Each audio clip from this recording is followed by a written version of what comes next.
E vamos agora à entrevista do dia, hoje feita por Ricardo Carvalho. Os comentaristas do Jornal da Gazeta farão as entrevistas durante as férias de Maria Lídia Flandoli. Conflito entre o agronegócio e o meio ambiente. Conflito entre a poluentes e o meio ambiente. O que não falta nesse Brasil é conflito de interesses os mais diversos com o meio ambiente.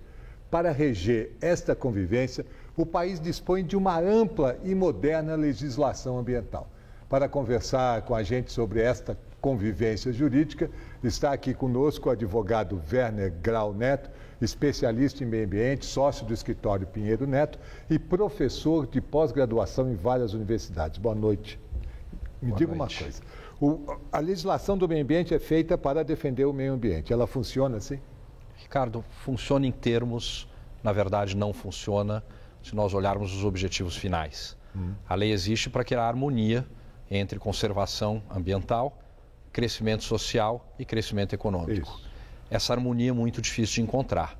Então a lei acaba criando instrumentos rígidos, instrumentos de punição, é o chamado sistema de comando e controle, em que a lei dita, o Estado através da lei dita as regras e os cidadãos, os administrados, têm que atender estas regras em busca de um suposto equilíbrio. Mas esse equilíbrio é muito tênue e a lei ela é muito rígida, muito estanque. Mas rígido em que sentido? Quer dizer, para se cumprir, porque o desrespeito é total. Por exemplo, o agronegócio e o avanço da fronteira agrícola pela Amazônia e pelas florestas. Isso é um dano fundamental para o Brasil e para o planeta.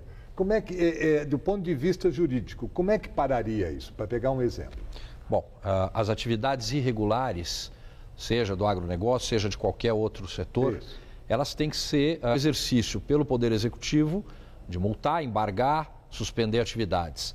Na esfera civil, através do judiciário, por meio dos legitimados, que movem as chamadas ações civis públicas, que servem para a reparação do dano. Vamos voltar nisso já já. E a esfera criminal, onde se pune a empresa, a pessoa jurídica e a pessoa física que, em nome da empresa, adotou a medida que caracteriza o crime. O problema é o seguinte, o dano ambiental, ele é, no mais das vezes, irreversível. O que se faz é trazer uma condição tão próxima quanto possível da anterior à lesão. Então você nunca chega ao 0 a 0. Certo. Não é como eu bater no seu carro e te dar um carro novo. Não é uma coisa fungível, ou seja, que se troca por outra. É como se a legislação, o ideal é essa legislação pudesse antever aquele crime, porque cometido o crime, reverter, como você diz, nunca será a mesma coisa. O grande mote da legislação ambiental é a prevenção. O princípio da prevenção é dos princípios do direito ambiental o mais importante, porque nós tentamos evitar. Agora vamos colocar aqui uma situação muito prática. Essas lâmpadas que estão nos iluminando, nós conhecemos todos os efeitos que elas podem causar? Não. É evidente que não. Então sempre toda intervenção do homem sobre o meio que o recebe tem um quê de desconhecido, um quê de risco. Então geram-se as chamadas externalidades negativas. Quando elas surgem é que nós vamos poder tratá-las, porque nem sempre é possível conhecê-las de antemão. Certo. Mas e comando e controle, onde a gente pode antever. E repressiva, onde não conseguindo antever, vai se materializar o dano e o dano vai ser tratado com as sanções cabíveis. Qual o problema? O problema é esta questão do meio ambiente ser bastante sui generis. Eu acho que tem duas variáveis do direito que você não tem essa possibilidade da reparação plena.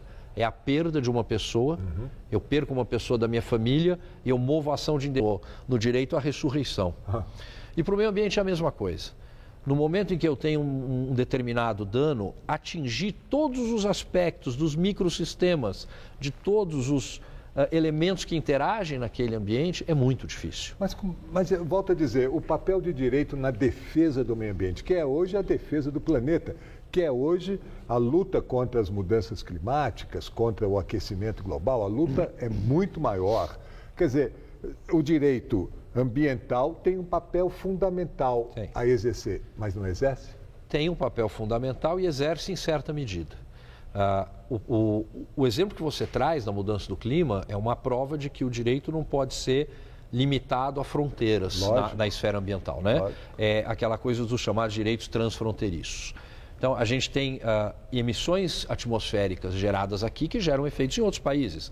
As emissões de gás de efeito estufa, cada país tem as suas, mas elas geram um efeito global. Certo. Então, a lei não vai alcançar, a lei de cada país, esses cenários. Aí é que nós vamos para o âmbito das relações internacionais.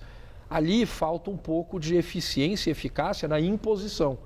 Porque regras, e mesmo que eles se submetam, se houver o descumprimento, eu puno de que maneira? Aliás, essa é uma das críticas que se faz às COPs de mudanças climáticas, porque a ONU tem como regra resolver tudo por consenso. E é impossível ter o consenso entre, por exemplo, Estados Unidos e a ilha de Tuvalu, que está sendo invadida pela água, cujo presidente desse país está querendo comprar terra continental para fazer o seu próprio país, e os interesses dos Estados Unidos, da China, etc.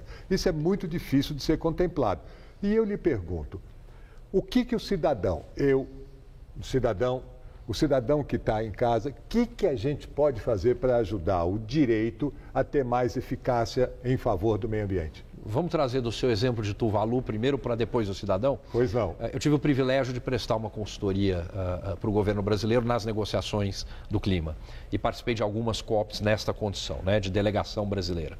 E era interessantíssimo ver que Tuvalu, não obstante a sua pequenez em termos de representatividade no cenário internacional, o que eles fizeram? Eles contrataram um ex-integrante de uma ONG internacional para ser o seu negociador. Sim. E iam para as mesas de negociação com força, com intensidade e com uma postura absolutamente rígida para tentar fazer valer a sua visão. É evidente que isso não condiz com a visão de outros, mas pela repetição da palavra se chega a ser ouvido em algum momento.